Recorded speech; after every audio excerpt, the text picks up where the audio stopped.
నమస్తే, welcome to our channel. నమస్కారం sir. నమస్కారం మా గోవర్ధన, మన వీక్షకులు కూడా నమస్కారం. సార్, కొడాలి నాని అస్వస్థతకు గురయ్యారు అని చెప్పి వార్తలు అయితే వస్తున్నాయి. ఆయన నిజంగానే అస్వస్థతకు గురయ్యారా, లేదు అంటే ఓటమి భయం పట్టుకుందా అని అందరికి ఒక డౌట్ అయితే ఉండింది. కానీ ఆయన బయటకు వచ్చి ఒక క్లారిఫికేషన్ అయితే ఇచ్చారు, నాకు హెల్త్ బాగానే ఉందని. అంటే హెల్త్ బాగానే ఉంది అంటే ఓటమి భయం పట్టుకుందనే అర్థం. అంటే ఎలక్షన్స్కి ముందు చాలా హడావుడి చేశారు. అప్పట్లో ఎలక్షన్లు అయిపోయిన దగ్గర నుంచి ఇంతవరకు బయటకు వచ్చి ఆయన ఒక మాట కూడా మాట్లాడిన పరిస్థితి లేదు, ఈవెన్ వైసీపీ నేతలు అందరూ కూడాను. సో ఓటమిని అంగీకరిస్తున్నారా కొడాలి నాని అంటే ఏం చెప్తారు?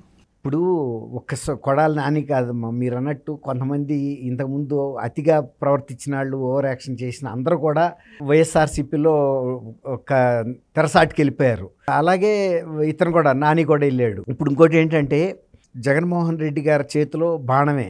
ఇప్పుడు షర్మిల ఒకప్పుడు బాణంలాగా ఎలా పనిచేసిందో, కొడాలి నాని కానీ, వల్లభనేని వంశీ కానీ, పేరు నాని కానీ, తర్వాత ఇలాగే కొంతమంది, ఇప్పుడు సపోజ్ ఆయన రమేష్, తర్వాత ఇట్లా చాలామందిని ఆయన ఒక ప్రత్యేకమైన పర్పస్ కోసం ఉపయోగించుకున్నాడు.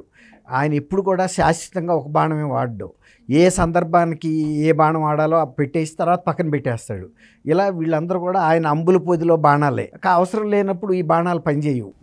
షర్మి కూడా ఎలక్షన్ ముందు ఆయన ముఖ్యమంత్రి అయ్యేరాక వాడాడు, ఆ తర్వాత పక్కన పెట్టేశాడు.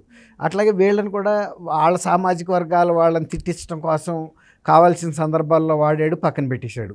ఇప్పుడు అవసరం లేదు కాబట్టి ఒక పక్క ఆయన ఎంత యాక్టివ్గా ఉండాల్సిన అవసరం లేదు. రెండోది, ఎలక్షన్లు అయినాయి, రేపు ఎవరు గెలుస్తారో తెలియని అయోమయం, అనిశ్చిత పరిస్థితిలో ఉన్నారు. ముఖ్యంగా వాళ్ళకి హోప్ కనపడతలేదు. చాలా ఇండికేషన్స్ ఏంటంటే ఘోరమైన ఓటమి చూడబోతుంది అనేది వాళ్ళకి అర్థమైపోయింది. ఎందుకంటే పరిపాలనలో ఉన్నప్పుడు వాళ్ళు ప్రవర్తించిన తీరు, వాళ్ళ వైఖరి, దౌర్జన్యాలకు పాల్పడటం, దాష్టికాలకు పాల్పడటం ఎవరు ప్రజల మీద, వాళ్ళే కదా రేపు ఓట్లు వేయాల్సింది. మొన్న ఓట్లు అది తీర్చుకున్నారు. వాళ్ళు 5 సంవత్సరాలు ఎదురు చూశారు. వెంటనే వాళ్ళు చేసిన తప్పు వాళ్ళకి అర్థమైంది. 2019లో మనం అనవసరంగా ఈయన్ని ఎన్నుకున్నాము, ఆయన చెప్పిన మాటలకి పడిపోయాము. మర్నాడే ఆయన ప్రజావేదిక కోల్చడం దగ్గర నుంచి మొదలెట్టి ఇక ప్రజా వ్యతిరేక విధానాలన్నీ అవలంబించాడు. దాంతో ఏం చేయగలుగుతారు? ఇప్పుడు మనకి రీకాల్ అనే ప్రొసీజర్ లేదు మన ప్రజాస్వామ్యంలో. కొన్ని వ్యవస్థల్లో, యూరోప్ కంట్రీస్లో ఎవరినన్నా రాంగ్గా ఎలక్ట్ అయినా రీకాల్ చేసుకునే పరిస్థితి, ఒక ఫెసిలిటీ ఉంది. కాబట్టి రీకాల్ చేయలేరు. కాబట్టి 5 ఏళ్ళు పేషెన్స్గా సచ్చినట్టు వెయిట్ చేశారు. 5 ఏళ్ల తర్వాత మొన్న కసితీరా దేశంలో ఎక్కడా లేనంత పోలింగ్ పర్సంటేజ్ వచ్చిందంటే వాళ్ళు మార్పు కోరుకుంటున్నారు. తెలంగాణలో 2023లో ఎలా కోరుకున్నారో 24లో ఆంధ్రప్రదేశ్లో కూడా అదే కోరుకున్నారు. కాబట్టి కొడాలి నాని చిన్న రాజకీయవేత్త ఏం కాదు. ఆయన దాదాపు 4-5 సార్లు పైన ఎమ్మెల్యేగా గెలిచాడు. వయసులో చిన్నాడే ఆయన. కాబట్టి ఆయన ఈ నాడిని ప్రజలు తెలుసుకోగలడు. కాకపోతే ఏంటంటే ఆయనకి అనారోగ్యం గురించి, ఆరోగ్యం విషయంలో కొన్ని ప్రచారాలు ఎలక్షన్ ముందు కూడా జరుగుతున్నాయి. ఆయన అప్పుడు ఏఐజీ హాస్పిటల్స్కి వచ్చి ఇక్కడ ట్రీట్మెంట్ తీసుకున్న మాట వాస్తవం.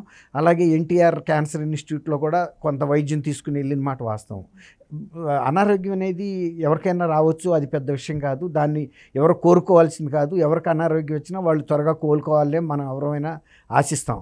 అంతేగాని ఆరోగ్యం మీద రాజకీయాలు ఎవరు కూడా చేయరు కూడా. ఎవరైనా ఈవెన్ రాజకీయంగా విభేదాలు ఉండొచ్చు, కానీ వ్యక్తిగతంగా ఎవరు కూడా కోరుకోరు. కాకపోతే ఆయనకు కనుక అనారోగ్యం ఉండి మరి మొన్న ఎలక్షన్లో తిరగటం వలన అలసటకి గురయ్యి కొంచెం ఆయన ఇది అయిపోవచ్చు, సమస్యలు పడిపోయాడని చెబుతున్నారు. ఒక నందివాడ ఏదో మండలం మంచిన కార్యకర్తల్ని సమీక్షకు పిలిచి మాట్లాడుతూనే సోఫాలో పక్క కొరిగిపోయాడని. అంటే కొంత అలసట మూలాన జరిగి ఉండొచ్చు. వెంటనే ఐవీ ఫ్లూయిడ్స్ ఇచ్చారంటున్నారు. ఒకవేళ అది ఉన్న పెద్ద విషయం ఏం కాదు. ఇవాళ రేపు ఎన్ని అనారోగ్యాలు వచ్చినాయో మెడిసిన్స్ కూడా అన్నీ వచ్చినాయి. తర్వాత ఇవాళ రేపు ఆరోగ్యాలకు సంబంధించిన అంశాలు చిన్న వయసు వాళ్ళకి వస్తున్నాయి, పెద్ద వయసు వాళ్ళకి వస్తున్నాయి, పసిబిడ్డలకు కూడా వస్తున్నాయి, ముసలాళ్ళకి వస్తున్నాయి. కాబట్టి ఉండొచ్చు. కాకపోతే ఆయన ఒక రాజకీయంగా ప్రజా జీవితంలో ఉన్నాడు కాబట్టి ఎవరు ఒప్పుకోరు. నాకు అనారోగ్యం లేదని చెబుతారు ఎవరైనా. ఆరోగ్యం బాగోపోయినా చివరిదాకా చెప్తే దాంతో వచ్చే లాభమే ఉంది. ఈ అక్కినేని నాగేశ్వరరావు గారు కూడా ఆయనకి క్యాన్సర్ వచ్చినప్పుడు లాస్ట్ దశలో ఆయన చెప్పాడు, నాకు క్యాన్సర్ వచ్చింది, నేను ఎవరిని కలవను, నన్ను ప్రశాంతంగా ఉండనివ్వండి, నా రావటం వలన నా విశ్రాంతికి దెబ్బ తగులుతుంది, ఇంకా ఆరోగ్యం ఇంకా దెబ్బతింటుంది. కాబట్టి నా మీద అభిమానం ఉంచి మీ అందరి ఆశీస్సులు ఉంచడం తప్ప నన్ను వచ్చి పర్సనల్గా డిస్టర్బ్ చేయొద్దని చెప్పాడు. ఎంత పెద్ద సినిమా ప్రముఖులు కూడా ఆయన్ని పరామర్శించలేదు.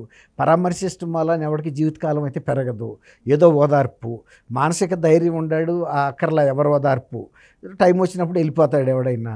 కాబట్టి అనారోగ్యం ఉన్నా కూడా అది పెద్ద అంశం కాదు. మనందరం కోరుకోవాల్సింది ఏంటంటే ఆయన చిరకాలం మంచి ఆరోగ్యంతో ఉండాలి, ప్రశాంతమైన జీవనం సాగించాలని కోరుకుందాం. ఆయన ఇవాళ రాజకీయ అవసరాలు లేవు కాబట్టి అందరితో పాటు ఆయన కూడా మౌనంగా వేచి చూస్తున్నాడు. అందరికి ఉండే డౌట్ ఏంటంటే సార్, ఆయన చీమ చిటుక్కుమన్నా కూడా ముందు వచ్చి మీడియా ముందు అవాకులు చవాకులు వెళ్తూ ఉంటారు. కానీ ఆయనకి అస్వస్థత అనగానే బయటికి వీడియో రిలీజ్ చేశాడు. కానీ పిన్నెల గురించి కావచ్చు, గొడవల గురించి కావచ్చు, ఇంత జరుగుతున్నా కూడా ఒక్క మాట కూడా వాటి గురించి ఇప్పటి వరకు ఆయన మాట్లాడిన పరిస్థితి లేదు. సో అందరికీ డౌట్ వస్తుంది. ఇక్కడ మనం గమనించాల్సిన అంశం ఏంటంటే అమ్మా, వైఎస్ఆర్సీపీ పార్టీలో ఎవరు పడితే వాళ్ళు ఎప్పుడు పడితే అప్పుడు వాళ్ళ ఇష్టానుసారం ప్రెస్ కాన్ఫరెన్స్లు పెడతారనుకుంటే అది చాలా తప్పు. ప్రతిదీ కూడా తాడేపల్లి ప్యాలెస్లో ప్లానింగ్ జరుగుతుంది. సజ్జల రామకృష్ణారెడ్డి గారు ఇంకా ముఖ్యులందరూ కూర్చుని ఏ అంశం మీద ప్రెస్ కాన్ఫరెన్స్ పెట్టాలి, దాని మీద స్క్రిప్ట్ ఇస్తారు. తిట్టాల్సిన తిట్లు ఏంటి. ఇప్పుడు అనేక మంది ఎంపీ సీట్లు, ఎమ్మెల్యే సీట్లు వద్దనుకుని బయటకు వచ్చిన వాళ్ళందరూ కూడా చెప్పింది ఏంటి, మీరు కనుక నా పార్టీలో సీటు కావాలనుకుంటే మీరు మీ నియోజకవర్గాల్లో అన్ని మండల కేంద్రాల్లో ప్రెస్ కాన్ఫరెన్స్లు పెట్టి చంద్రబాబు నాయుడు గారిని బూతులు తిట్టమని చెప్పాడని. దాని మూలాన ఏంటంటే అవతల పార్టీలోకి వెళ్ళరు, వీళ్ళు తిడితే వెళ్ళి అడగటానికి ఉండదు కదా, అప్పుడు వీడు సచ్చినట్టు నా పార్టీలో ఉంటాడని. అట్లా ప్రతిదీ కూడా స్క్రిప్ట్ అనేది తాడేపల్లి ప్యాలెస్లో తయారవుతుంది. ఏం తిట్టమన్నారో అంత ఘాటుగాను తిట్టాలి, తగ్గటానికి వీల్లేదు. తర్వాత పెట్టమన్నా అప్పుడే ప్రెస్ కాన్ఫరెన్స్ పెట్టాలి. ఏ సబ్జెక్ట్ మాట్లాడమన్నారో ఆ సబ్జెక్టే మాట్లాడాలి. అంతేగాని వీళ్ళకి అంత స్వేచ్ఛ ఉండదు. తనంతట తనుగా ప్రెస్ కాన్ఫరెన్స్లు పెట్టేసి ఎవరిని పడితే ఆయన్ని తిడతానంటే ఒప్పుకోరు. ఎవరిని తిట్టాలో ఎట్ట తిట్టాలో వాళ్ళు చెప్తారు. అంతే తప్ప ఇప్పుడు అక్కడి నుంచి తాడేపల్లి ప్యాలెస్ నుంచి ఆర్డర్ లేకుండా ఇదివరకట్లాగా ప్రతి 2 రోజులకి ప్రెస్ కాన్ఫరెన్స్ పెట్టాలని ఎవరిని ఆశిస్తే తప్పే. బాణం వేసినప్పుడు వెళ్ళాలి కానీ ఎప్పుడు పడితే అప్పుడు బాణం దానంతట అది వెళ్ళకూడదు. షర్మిల చెప్పింది కదా జగనన్న బాణాన్ని, జగనన్న వేసినప్పుడే వెళ్ళాలి. ఇప్పుడు జగనన్న బాణం అని వెళ్ళమంటే వెళ్ళదు కదా, వెళ్ళలేదు, వెళ్ళకూడదు. అది ఎప్పుడు వాడాలో ఆయనకు తెలుసు. బాణంకి తనంతట స్వయం సంచాలత ఉండదు. దానికి ఎవరిని వేసినప్పుడు మాత్రమే కదులుతుంది, అంతేగాని దానంతట అది వచ్చి మన కొట్టుకోదు. ఎవరిని పెట్టాలి దానికి విల్లు ఎక్కువ పెట్టాలి. బాగా చెప్పావు. ఆ విల్లు లెక్క పెట్టకుండా బాణాలు పుస్మని పరిగెత్తవు. ఇప్పుడు ఈయన కూడా అలాంటి బాణమే తప్ప విల్లు కాదు, విల్లు ఆయన దగ్గర ఉంటుంది. తర్వాత ఇప్పుడు ఇంకా ఇట్లాంటి అపోహలే ఉన్నాయి. తర్వాత ఆయనకి సంబంధించిన ఓటమికి సంబంధించిందంటే అసలు వైఎస్ఆర్సీపీ టోటల్గానే డోల్ డ్రమ్స్లో ఉంది. రాష్ట్ర వ్యాప్తంగా ఎవరు గెలుస్తారో ఎవరు గెలవరో చెప్పలేని పరిస్థితి. ఈవెన్ అసలు పులివెందుల్లో పరిస్థితి ఏంటి. తర్వాత మా షర్మిల అవినాష్ రెడ్డిని గన్ షాట్గా ఓడించి గెలుస్తుందని చెప్తున్నారు కడప లోక్సభ నియోజకవర్గంలో. అట్లా వైఎస్ఆర్సీపీ పరిస్థితి బాగాలేదు. డెఫినెట్గా కూటమి గెలుస్తుందని అన్ని సర్వేలు రిపోర్ట్లు ఇస్తున్నాయి. ప్రజలు కూడా మేము ఎక్కువ కూటమికి వేసామని చెబుతున్నారు. ఎందుకంటే ఈయన పాలన మీద వ్యతిరేకత వచ్చేసింది, అయిష్టత వచ్చింది. ఈయన పరిపాలన చేయలేడు, ఇతను విధ్వంసాలకి పిల్లల మీద దాడులు చేయించడానికి లేకపోతే తను స్వలాభం కోసం ఈ లిక్కర్ అమ్మి తాళిబొట్లు తెగిపోతానని చెప్పాడు కదా నా ఆడబడుచులు.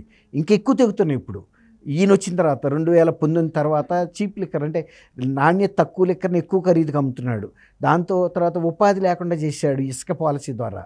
ఈ విధంగా ప్రజల్లో అంత ఉపాధి యూత్ వాళ్ళకి ఏ విధమైన ఉపాధి లేదు, వాళ్ళకేమో కనీసం నిరుద్యోగ భృతి లేదు, ఏమీ లేదు. ఇవాళ చంద్రబాబు నాయుడు గారు ఇవన్నీ కూడా ఆలోచించి సమగ్రంగా ప్రణాళిక మేనిఫెస్టో విడుదల చేసిన తర్వాత వీళ్ళు ఏంటి నవరత్నాలు ప్లస్ అన్నారు. ఆ ప్లస్ వద్దు, మైనస్ వద్దు, నవరత్నాలే వద్దు అనే కాడికి వచ్చేసారు ఊళ్ళల్లో.